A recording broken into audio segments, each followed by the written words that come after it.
Bagaimana jadinya ending Jujutsu Kaisen kalau ditulis oleh AI? Ambil cemilan, cari posisi nyaman. Ini adalah 3 alternatif ending Jujutsu Kaisen. Mungkin bisa mengobati kekecewaan kamu sama endingnya. Shinjuku hancur, luluh lantak, hening, terlalu hening. Gojo terkapar, badannya masih utuh tapi hancur, tak bisa segera diperbaiki oleh reverse curse teknik. Setengah badannya dipenuhi oleh luka hitam akibat tebasan fatal Sukuna. Yuji baru saja tiba di belakangnya. Gojo memaksakan diri untuk meminta maaf padanya dengan suara parau dan nafas yang tersengal. Ia gagal, tidak bisa mengalahkan Sukuna. Sukuna berdiri hanya beberapa meter dari mereka, terluka cukup parah tapi masih tersenyum. Badan Megumi masih bertahan sebagai wadah. Jiwa lemahnya masih terperangkap, tapi masih berusaha untuk berjuang memberikan Yuji kesempatan. Yuji mengepalkan tangannya. Seluruh beban kematian, kegagalan, setiap ekspektasi Gojo dan dunia jatuh secara bersamaan. Ia melangkah maju, berusaha untuk mengakhiri semuanya. Tiba-tiba ia teringat pada peringatan Chozo, senyum Mahito, dan perkataan Sukuna. Kau terlahir untuk menjadi sepertiku. Sesuatu di dalam diri Yuji bangkit, pecahan yang tertidur, energi dari Cursed Womb, energi yang sengaja dibuat untuk melawan Sukuna meledak. Tanda darah muncul di wajah Yuji, bukan milik Sukuna. Ia adalah sesuatu yang lebih tua, primitif, didesain untuk satu tujuan, memakan Raja Kutukan. Yuji menyerang. Pertarungannya dengan Sukuna tidak mencolok, tidak eksplosif, justru terlihat putus asa. Yuji menekan Sukuna, energi kutukan meledak di sekeliling mereka. Kesadaran Megumi berkedip keluar masuk, memohon Yuji untuk tidak melukai dirinya sendiri. Yuji tidak menghiraukan kesakitannya. Ia terus menekan dan pada akhirnya memakan jiwa Sukuna. Bayangan raksasa muncul di belakang Yuji. Bentuknya samar, menyeramkan. Suara Sukuna memudar. Jadi ini alasanmu dilahirkan. Menarik. Lalu ia menghilang. Yuji berdiri sendiri, bergetar. Dunia berputar mengelilinginya. Kemanusiaannya perlahan lepas. Yuta muncul dan melihat mata Yuji, kosong, bercahaya, tidak lagi manusia. Yuji tersenyum lemas dan memohon kepada Yuta untuk mengakhiri hidupnya sebelum lepas kendali. Yuta tampak enggan, ia memohon pada Yuji. Yuji mendekat dan memegang pundaknya. Ia menenangkan Yuta. Sambil tersenyum, ia berbicara dengan lirih. Keberhasilannya menyelamatkan Megumi sudah cukup baginya. Tebasan Yuta cepat tanpa suara. Tubuh Yuji berubah menjadi butiran pasir, memudar dan menghilang.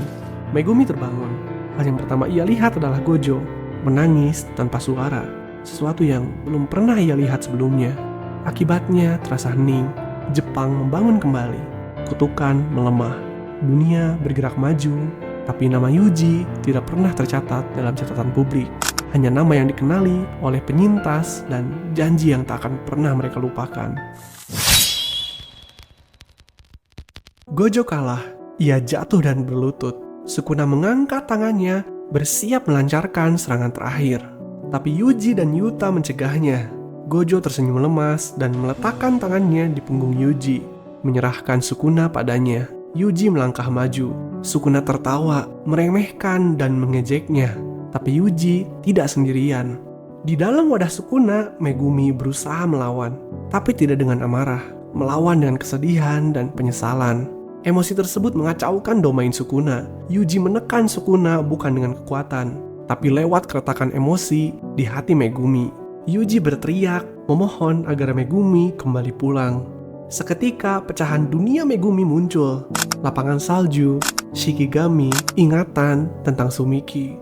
Sukuna mulai goyah, lalu hal yang mengejutkan terjadi. Megumi tidak mencoba membunuh Sukuna, ia justru memaafkannya. Ia melepaskan dendam yang mengikat keduanya. Identitas Sukuna yang selama ini mengandalkan rasa takut dan dominasi, hancur. Tubuhnya retak, kekuatan jiwanya meledak. Lalu lenyap, Raja Kutukan menghilang.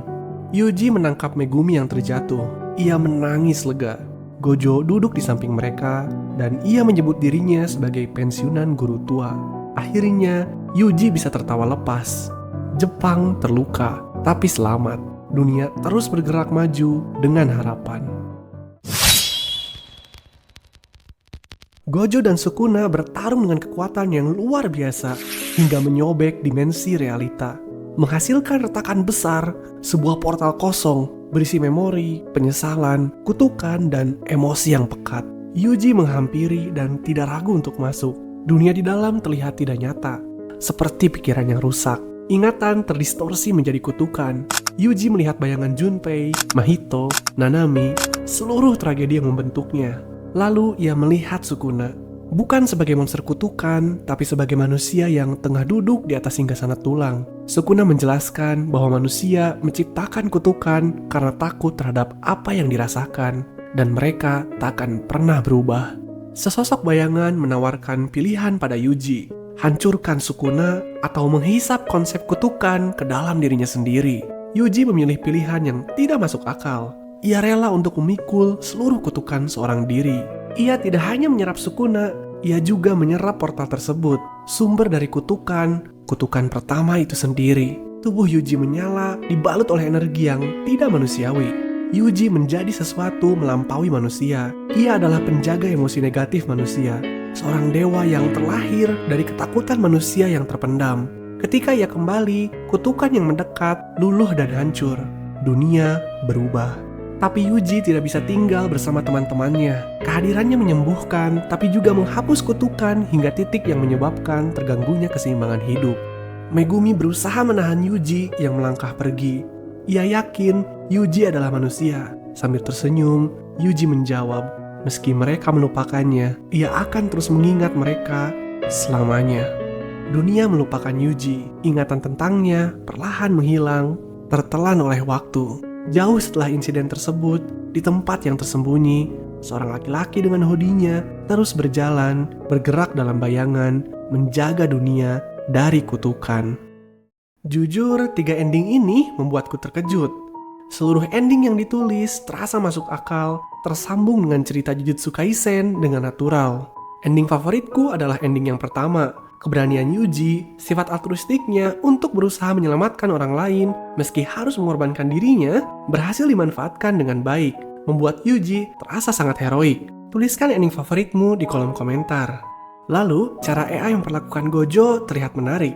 Di semua ending, Gojo diperlihatkan kalah. Sama seperti cerita dari GG. Masuk akal sih, karena dari segi cerita, Yuji perlu panggung untuk menuntaskan tugasnya sebagai protagonis. Tapi cara AI yang justru mempertahankan Gojo dalam keadaan hidup, justru bikin momen perpindahan pertarungan dari Gojo ke Yuji melawan Sukuna kerasa lebih emosional. Gimana menurutmu? Setuju nggak? Segitu aja untuk video kali ini. Sampai jumpa pada video berikutnya. Ciii!